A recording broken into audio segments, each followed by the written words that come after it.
আমার মাতাল মাতাল লাগে।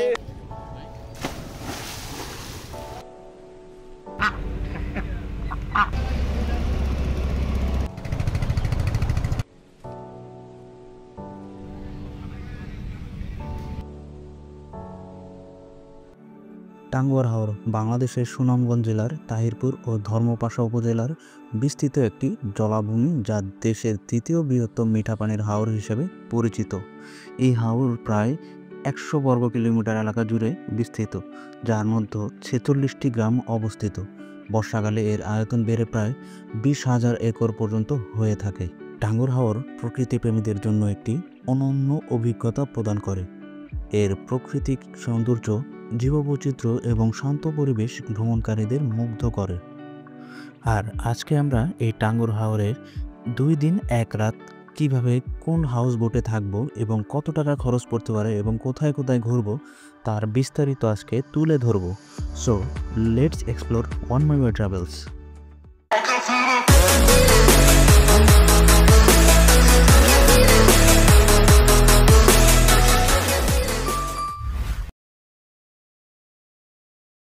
আমরা বাসা থেকে প্রায় রাত 10:30টার দিকে একটি সিএনজি নিয়ে সায়দাবাদের উদ্দেশ্যে রওনা দিই। যদিও বৃষ্টির কারণে আমাদের বেশ একটুখানি লেট হয়েছিল। আর সায়দাবাদ এসে পৌঁছে দেখি যে এখানে শত শত মানুষের ভিড়, বাসের কোনো টিকিট নেই। আর এই একই স্ক্যামের শিকার আমরাও হয়ে যাই। বাসের কোনো টিকিট না পাওয়াতে বেশ হতাশ হয়েছিলাম, কিন্তু হঠাৎ করে হানিফ বাসের কাউন্টারের একজন প্রতিনিধি এসে একটা টিকিটের ম্যানেজ করে দিল। অবশেষে আমাদের আজকের ট্যুরমেট হানিফ এন্টারপ্রাইজের এই হিনো AK1 ব্র্যান্ডের একটি গাড়ি। আর আপনি ঢাকার সায়দাবাদ এবং আরামবাগ থেকে যে কোনো একটা জায়গা থেকে আপনি হানিফ, এনআর, শ্যামলী যে কোনো 3টা গাড়ির মধ্যে যে কোনো একটা গাড়ি দিয়ে আপনি সুনামগঞ্জ শহরে আসতে পারবেন জনপ্রতি 800 থেকে 850 টাকায়। ব্রাহ্মণবাড়িয়ার উজানবাটি রেস্টুরেন্টে 20 মিনিটের একটি যাত্রা বিরতি দেয়। আর এই যাত্রা বিরতির মধ্যেই আমরা রাতের খাবারটি শেষ করে নিই এখান থেকে।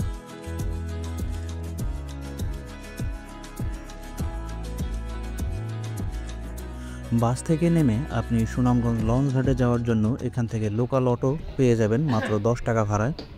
সো আমরা অবশেষে চলে আসলাম আমাদের কাঙ্ক্ষিত সেই লঞ্চ ঘাটে। আর এখানেই আমাদের হাউস বোটটা নম্বর করা আছে। আসসালামু আলাইকুম। এই গাইস, দিস ইজ জয় আহমেদ। আর আমি আজকে আপনাদেরকে সোজা নিয়ে এসেছি বাংলাদেশের সিলেট জেলার সুনামগঞ্জে। আর এই সুনামগঞ্জে মূলত হাওরের স্বর্গরাজ্য বলা হয়। বিশেষ করে আমি এখন যে এখানে আছি সেটা একটা হাউস বোটে আছি।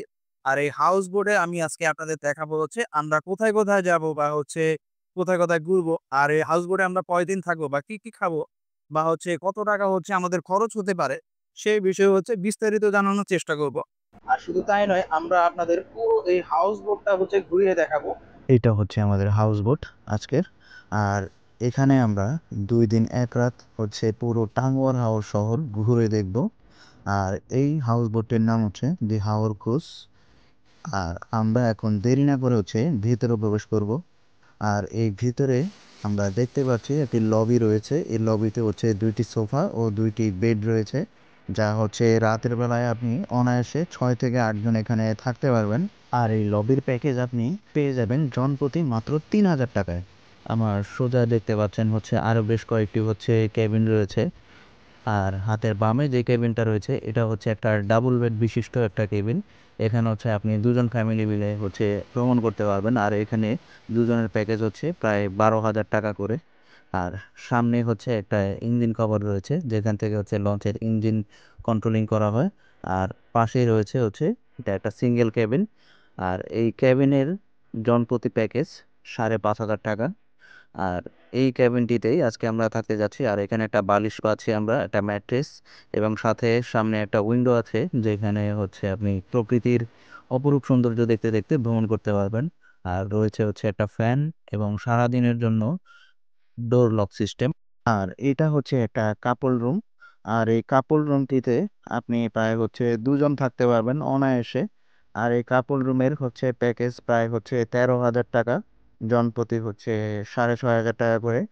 আর এই কাপল রুমের সাথে আপনি একটা মিরর পেয়ে যাবেন এবং পাশে রয়েছে অ্যাটাচড বাথরুম। আর এই বাথরুমটি সম্পূর্ণ হচ্ছে হাই কমোড বিশিষ্ট। এই হাউস বোটের সবচেয়ে ইন্টারেস্টিং পার্ট হচ্ছে এই বোটের রূপ। আর এই রূপটা উপরে হচ্ছে পুরোটাই হচ্ছে দিনের বেলার শামিয়ানা দিয়ে হচ্ছে ঢেকে দেওয়া হয়, যেন হচ্ছে আপনি রোদ থেকে বেঁচে থাকতে পারেন। আর পাশাপাশি হচ্ছে আপনি এখানে বন্ধু বান্ধব ফ্যামিলি বা হচ্ছে প্রিয়জন নিয়ে খুব সুন্দর একটা মুহূর্ত এখানে আপনি কাটাতে পারবেন। বেলা বাজে হচ্ছে 8:42। এখন আমাদের হচ্ছে নাস্তা দিয়ে গেছে ক্রু মেম্বাররা। ও হচ্ছে সকালের নাস্তা দিয়ে গেছে। এখন হচ্ছে আমরা সকালের নাস্তা সেরে হচ্ছে আমাদের হচ্ছে প্রথম যাত্রাটা শুরু করব।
হাওরের সৌন্দর্য দেখতে দেখতে আমাদের দুপুরের খাবারের সময় হয়ে গিয়েছে। আর অলরেডি হচ্ছে আমাদের খাবার চলে এসেছে। আর এই খাবারের মধ্যে রয়েছে হচ্ছে ভাত, হাওরের দেশি মুরগি এবং মাছ, সাথে হচ্ছে সালাদ। আর এটা খেতে অসম্ভব মজা হয়েছিল। দুপুরের খাবার শেষ করে আমরা চলে যাই হচ্ছে রুমের জানালার পাশে। আর দেখতে পাই হাওরের সেই অপরূপ সৌন্দর্য এবং পাশেই হচ্ছে মেঘালয়ের সেই পাহাড়। আর এছাড়াও দেখতে পাই হচ্ছে এই হাওরে বসবাসরত সাধারণ মানুষের জীবনযাত্রার মান ও পরিবেশ।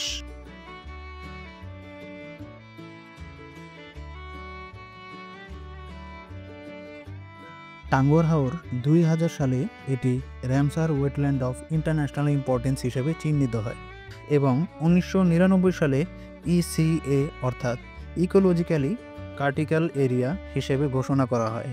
প্রায় 140 থেকে 35 প্রজাতির মিঠাপানির মাছ যেমন গঙ্গমাগুর, পাইন, উলসা বিভিন্ন প্রজাতি এখানে বসবাস করে।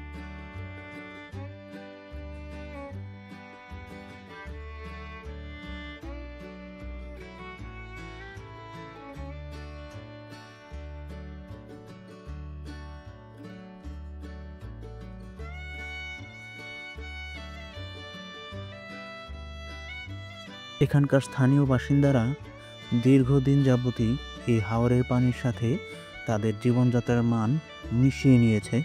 তারা এক গ্রাম থেকে অন্য গ্রামে যদি যেতে চায় তাহলে অবশ্যই তাদের এই নৌকা ব্যবহার করে যাতায়াত করতে হয়। এছাড়াও এখানকার স্কুল, কলেজ, মাদ্রাসা সকল কিছুই হচ্ছে এই নৌকার সাথে জর্জরিত। আর এই নৌকা দিয়েই হচ্ছে তারা এক স্থান থেকে অন্য স্থানে চলে যায়।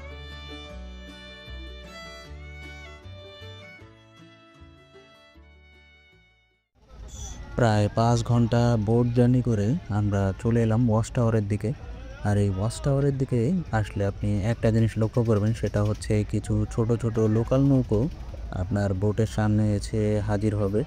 আর তাদের মূল উদ্দেশ্য হচ্ছে আপনাকে এখান থেকে তারা নিয়ে এই পুরো ওয়াচ টাওয়ারের সৌন্দর্যটাকে আপনাকে উপভোগ করাবে। আর এই বোটের থেকে আপনি যদি হচ্ছে নৌকো নেন তাহলে হচ্ছে আপনার জনপ্রতি 50 টাকা হচ্ছে ভাড়া দিতে হবে, যার মাধ্যমে আপনি হচ্ছে পুরো ওয়াচ টাওয়ারটা ঘুরে দেখতে পারবেন। আর যদি রিজার্ভ নেন তাহলে সেই ক্ষেত্রে হচ্ছে আপনাকে 300 টাকা দিতে হবে।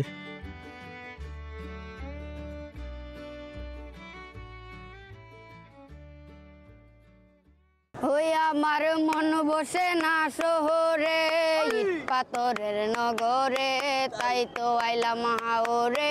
তাই তো আইলাম হাওরে মন বসে না শহরে পাথরের নগরে তাই তো আইলাম হাওরে তাই তো আইলাম হাওরে হাওর পারে আইসাই আমার মাতাল মাতাল লাগে ওই রূপ দেখিয়া মন পিঞ্জিরায় সুখের পঙ্কি ডাকে ওই হাওর পারে আইসাই আমার মাতাল মাতাল লাগে ওই রূপ দেখিয়া মন পিঞ্জিরায় সুখের পঙ্কি ডাকে পারতাম যদি তাইকা যাইতাম এই হাওরের পারে ঝিনুক মালা গাইতা কাটাই দিতাম জীবনটারে আমার মন বসে না শহরে ইট পাথরের নগরে তাই তো আইলাম হাওরে তাই তো আইলাম হাওরে এই নীল জলেতে বাসাই দেব মনের দুঃখ যত ওই জল দিয়া পূরণ করিব হাজার শুকনো রত এই নীল জলেতে বাসাই দেব মনের দুঃখ যত জল দিয়া পূরণ করিব হাজার শুকনো রত পারতাম যদি তাইকা যাইতাম এই হাওরের পারে ঝিনুক মালা গাইতা কাটাই দিতাম জীবনটারে আমার মন বসে না শহরে ইট পাথরের নগরে তাই তো আইলাম হাওরে তাই তো আইলাম হাওরে তাই তো আইলাম হাওরে তাই তো আইলাম হাওরে। ওয়াচ টাওয়ারের আশপাশ ঘোরাঘুরি শেষে আমরা আবারও ফিরে যাই আমাদের বোটে। আর আপাতত এখানেই হচ্ছে আমাদের টাইম শেষ। আর এখানে আপনি আসলে দেখবেন হচ্ছে অনেকগুলো হচ্ছে ভাসমান কিছু দোকান, যারা হচ্ছে স্থানীয় লোকাল কিছু লোকজনেরা এই ছোট ছোট নৌকায় করে হচ্ছে আপনার চা বিস্কিট বা হচ্ছে ফলমূল বিক্রি করে থাকে। আর এখন হচ্ছে আপাতত হচ্ছে আমরা চলে যাব হচ্ছে নীলাদ্রি লেক, সেইখানে হচ্ছে আমাদের পরবর্তী স্পট।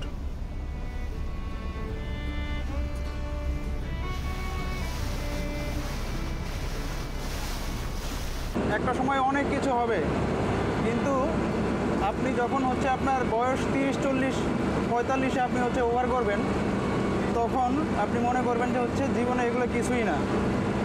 হয়তো আমরা ভাববো যে হচ্ছে এত ব্যাংক ব্যালেন্স করে কী লাভ হলো, কারণ হচ্ছে একটাই, আপনি যখন টাকা থাকবে তখন এরকম ঘোরার সময় পাবেন না। তাই সময় থাকতে হচ্ছে ঘুরে নিন।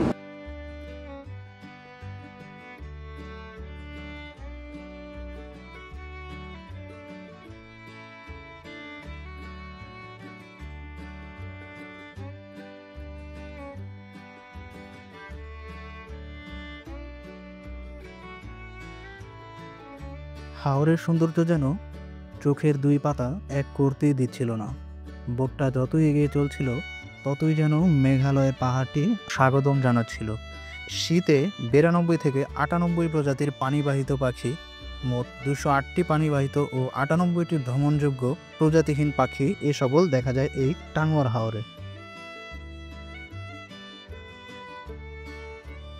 প্রায় 2 ঘন্টা বোট জার্নির পরে আমরা সোজা চলে যাই হচ্ছে নীলাদ্রি লেকের দিকে। আর এখানে হচ্ছে আমরা রাত্রি যাপন করব আজকে। নীলাদ্রি লেকের আসল নাম হচ্ছে শহীদ সিরাজ লেক। চোখ ধাঁধানো নীল জল, চারপাশে পরিপূর্ণ সবুজ টিলা ও পাহাড়ের দৃশ্যের কারণে কিছু লোক একে বাংলার কাশ্মীর হিসেবে অভিহিত করেছেন। নীলাদ্রি লেক ঘোরা শেষে আমরা এখন জনপ্রতি আসা যাওয়া 100 টাকা বাইক ভাড়া করে চলে যাব হচ্ছে লাকমাছড়া ঝর্ণার উদ্দেশ্যে। আর আপনি চাইলে হেঁটেও আসতে পারবেন, তাতে সময় লাগবে মাত্র 5 থেকে 10 মিনিট। তবে বাইকে যাওয়া ভালো, আর বাইকগুলো আপনাকে এখানেই নামিয়ে দিবে। এটা হচ্ছে সেই সুনামগঞ্জের লাকমাছড়া, আর এই লাকমাছড়ার পাশেই হচ্ছে ভারত বাংলাদেশ বর্ডার। এই জায়গাটা পুরো হচ্ছে সিলেটের ওই যে বিছানাকান্দির মতো দেখতে। আর আমি যেখানে দাঁড়ায় আছি অলরেডি সেখানে পানি। এই যে লাকমাছড়া প্রাকৃতিক সৌন্দর্যের এক লুকানো রত্ন ও মায়াবী রূপের একটি স্পট। মেঘালয়ের পাহাড়ের পাদদেশ থেকে নেমে আসা স্বচ্ছ ঝর্ণাধারা, ছড়ার উপর একটি বেইলি বিচ এবং ভারতের বিএসএফ ক্যাম্প দৃশ্য আমন্ত্রণ করে।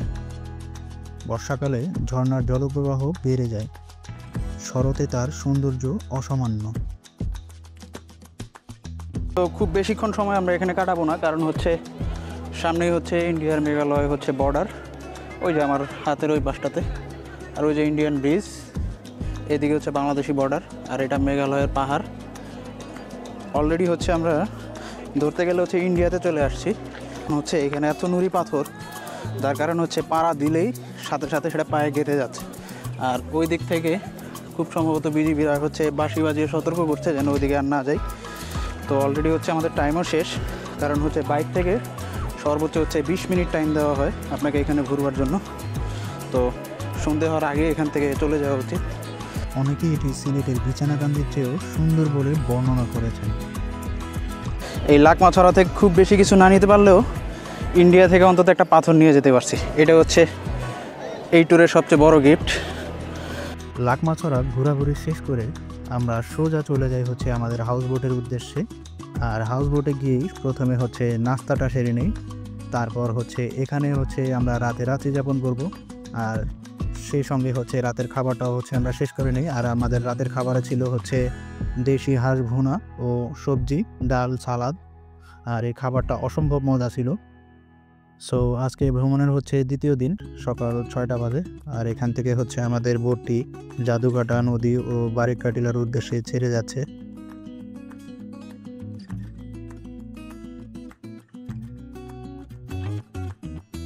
আর এখন আপাতত যাত্রা হচ্ছে শিমুল বাগান। শিমুল বাগান যাওয়ার আগে হচ্ছে আমরা সকালের নাস্তাটা সেরে নিই। আর হচ্ছে আমাদের সকালের নাস্তায় আজকে ছিল হচ্ছে আনলিমিটেড খিচুড়ি আর হচ্ছে ডিম।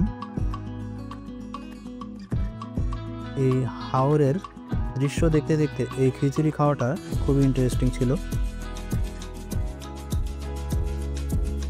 শিমুল বাগান ঘাট এটা। আর এখান থেকে হচ্ছে আপনি শিমুল বাগান হচ্ছে চলে যেতেন। আর এখান থেকে হচ্ছে আপনি শিমুল বাগান যেতে চাইলে আপনাকে হচ্ছে জনপ্রতি 50 টাকা করে হচ্ছে টিকিট কাটতে হবে।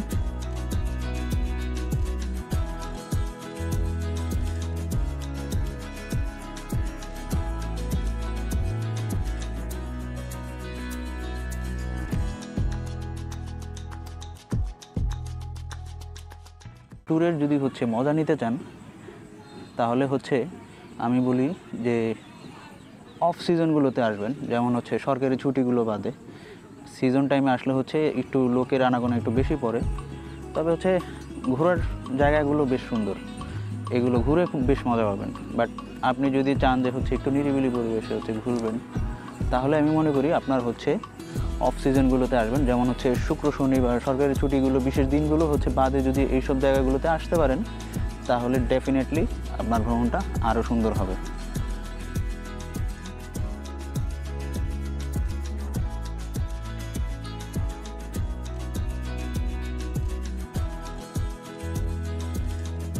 শিমুল বাগান ঘোরা শেষে আমরা সোজা চলে যাই হচ্ছে বারিকা টিলার দিকে। আর এটা হচ্ছে বারিকা টিলার গুদারাঘাট। এখান থেকে আপনি বারিকা টিলার উপরে যেতে বাইক পেয়ে যাবেন, অথবা আপনি পায়ে হেঁটেও যেতে পারেন। জনপ্রতি 30 টাকা করে, আসা যাওয়া 60 টাকায় আমরা একটা বাইক ভাড়া নিয়ে বারিকা টিলার উদ্দেশ্যে রওনা হলাম। আর আশেপাশে দেখা যাচ্ছে সেই ভারতের সেই মেঘালয়ের রাজ্য, যেখানে যে কোনো মানুষেরই মন চাইবে যেতে।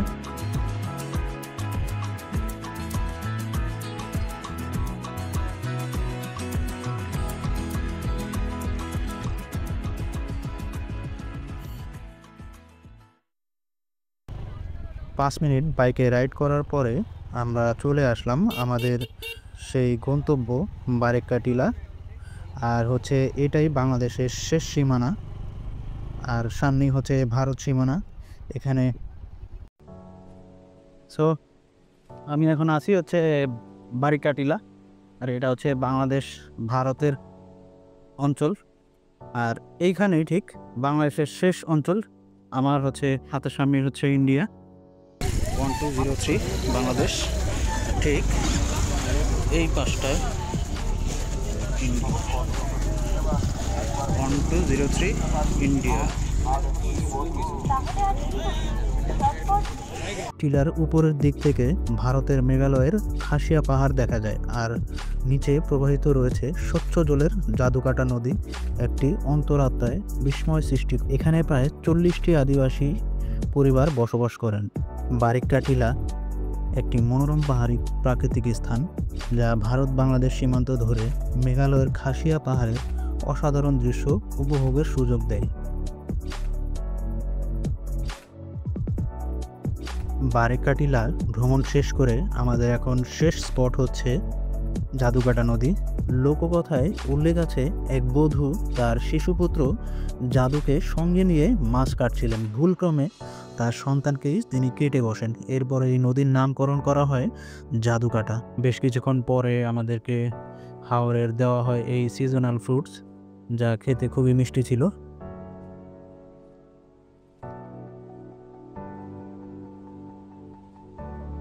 আর আপনি টাঙ্গুয়ার হাওরে আসলে দেখতে পাবেন এই জাদুকাটা নদীর সেই নীল সবুজ পানির জলরাশি। আর আমরা এখন সেই নীল সবুজ পানির মধ্যে হচ্ছে প্রায় 2 থেকে 3 ঘন্টার মতো হচ্ছে এখানে গোসল করব, সাঁতার কাটবো। জাদুকাটা নদী ভারতের খাসিয়া জৈন্তিয়া পাহাড় থেকে শুরু হয়ে প্রবাহিত হয় এবং বাংলাদেশের গভীরে প্রবেশ করে। এর দৈর্ঘ্য প্রায় 37 কিলোমিটার এবং গড় প্রস্থ প্রায় 57 কিলোমিটার এবং এর গভীরতা প্রায় 8 মিটারেরও বেশি। তবে সাবধান, সাঁতার ছাড়া আপনি এখানে লাইফ জ্যাকেট বা বয়া ছাড়া একদমই নামবেন না। আমাদের কাছে হচ্ছে লাইফ জ্যাকেটটা কিছুটা আনকমফোর্টেবল লাগছিল, তাই হচ্ছে যদিও সাঁতার জানতাম, সেই ক্ষেত্রে হচ্ছে আপনি যদি সাঁতার জানেন তো লাইফ জ্যাকেট ছাড়াই আপনি এখানে নামতে পারবেন, তবে বেটার লাইফ জ্যাকেট সাথে রাখাই ভালো। নদীতে গোসল করার পর সরাসরি চলে আসি আমরা বোটে। আর এই বোটে এসে হচ্ছে আমরা পেয়ে যাই হচ্ছে হাওরের জাম ভর্তা, যা মুখে দিলেই গলে যাচ্ছিল।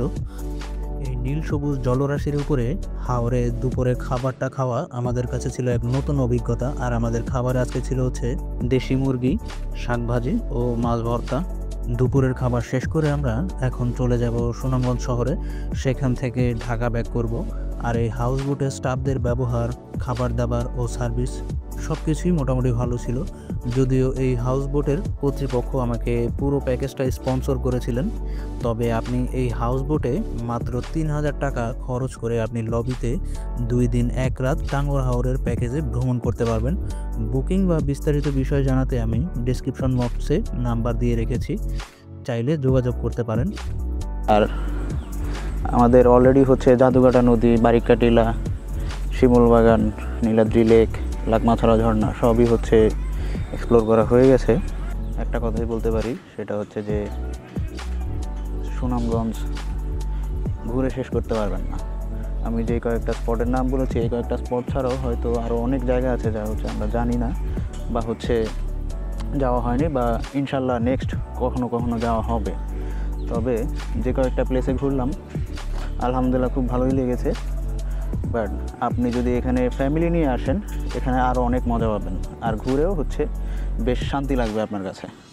আর দিন শেষে একটা কথাই বলতে চাই যে হচ্ছে এই দালান কোঠার ভিড়ের মাঝখান থেকে যদি আপনি একটু সময় নিয়ে বেরোতে পারেন, আমার মনে হয় না প্রকৃতি আপনাকে হতাশ করবে। সো আজকের মতো এখানে ভ্রমণ গল্পটা শেষ করতে চাচ্ছি। আল্লাহ হাফেজ, আসসালামু আলাইকুম।